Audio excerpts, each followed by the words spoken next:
They also use lighter British anti-tank systems.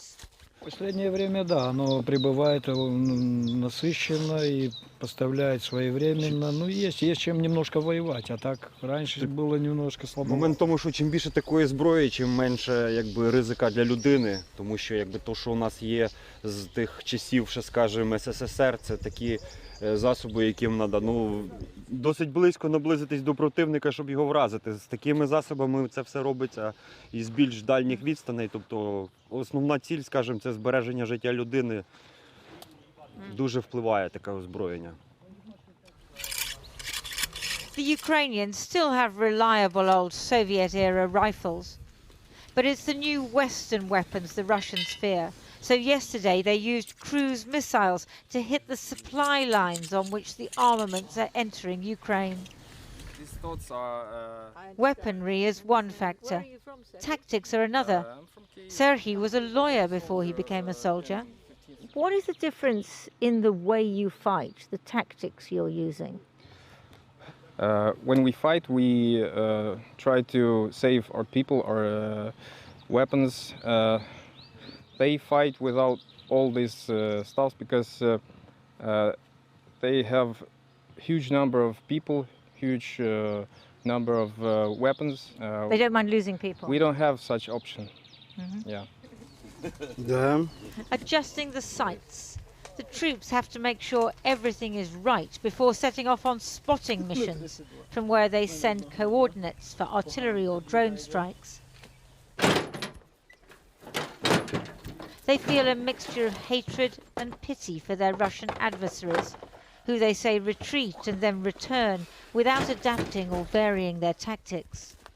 Вони тут просто м'ясо. Їх просто посилають на вбивство. Все. Вони не можуть нічого толком зробити. Increasingly, this is a war of artillery, each side pounding the other. That allows tanks to move, but it also means civilians' lives have become hell as the cities of the east are hit. Overall, neither side is advancing much. Ну, на даний момент поки що лінія стоїть на місці, не рухається. Вони, звичайно, намагаються просунутися вперед. Ну, у них є певна там мета, велика якась незрозуміла мета. Ну, а наша мета одна. Наша земля, нам нема куди діватися. Нам все одно потрібно відійти, вибити їх звідси, щоб ними тут навіть не пахло. For those reared on Vietnam-era films, the camp has an apocalypse now feel, apart from the digestive biscuits, courtesy of the British. The soldiers say their aim is not just to resist, but to reconquer. Do you think you can actually take back parts of the Donbass that they took in 2014? Can you even advance that far? I don't have any doubts about it. We have to take back our territories because this is our duty. These lands are part of Ukraine. If motivation was all, the Ukrainians would prevail with ease, but they remain outnumbered and outgunned. The danger is a long, static war, of spring turning to summer, of fighting through autumn rain and winter snow, and still no decisive victory for either side. All we saw there were the lighter weapons, but the American howitzers, about 90 of them, that's long-range artillery, have arrived in recent days, as well as armed drones. The Russians are complaining that the West is stuffing Ukraine with weapons, and they do have a point there. But for people here, what worries them is the weaponry coming in from the other side. I spoke to the governor of Donetsk, Pavlo Kirilenko, and I asked him what was the greatest danger for the people here in Donetsk.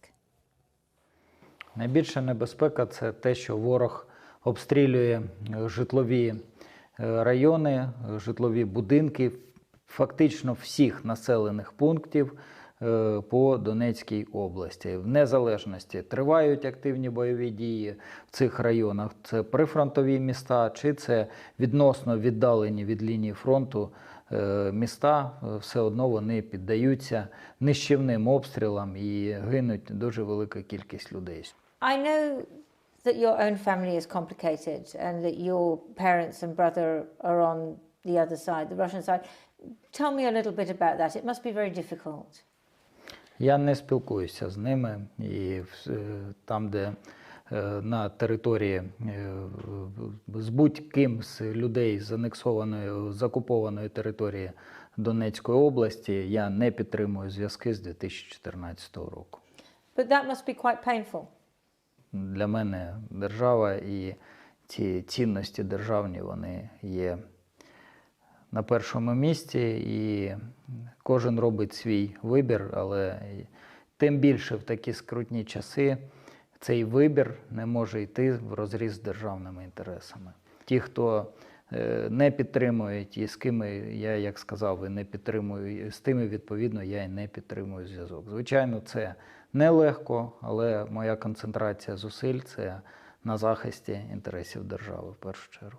There are other families like yours as well who have some people who are supporting Russia. Can this oblast ever come together again? Can these families ever come together again? Я вважаю, що після 24 лютого лояльність у людини зі здоровим глуздом не може бути до Російської Федерації. Тому їм просто не буде міста на українській землі. І все. Ми це владнаємо після того, як ворог буде повержений і як він вижений, ми його виженемо з території України. In your region, the region you govern, what do you want from the international community? Зброя, зброя, зброя. Да. Літальна зброя – це важка артилерія, ствольна артилерія, бронетехніка. Я володію інформацією, наскільки яка к нам приходить, заходить, але швидше, більше і ефективніше.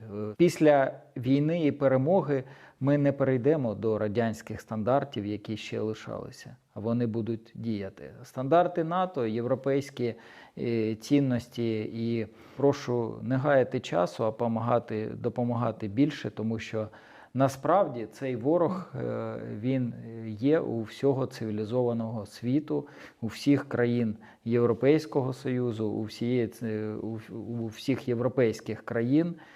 Ворог є єдиний, і якщо його не зупинять українці,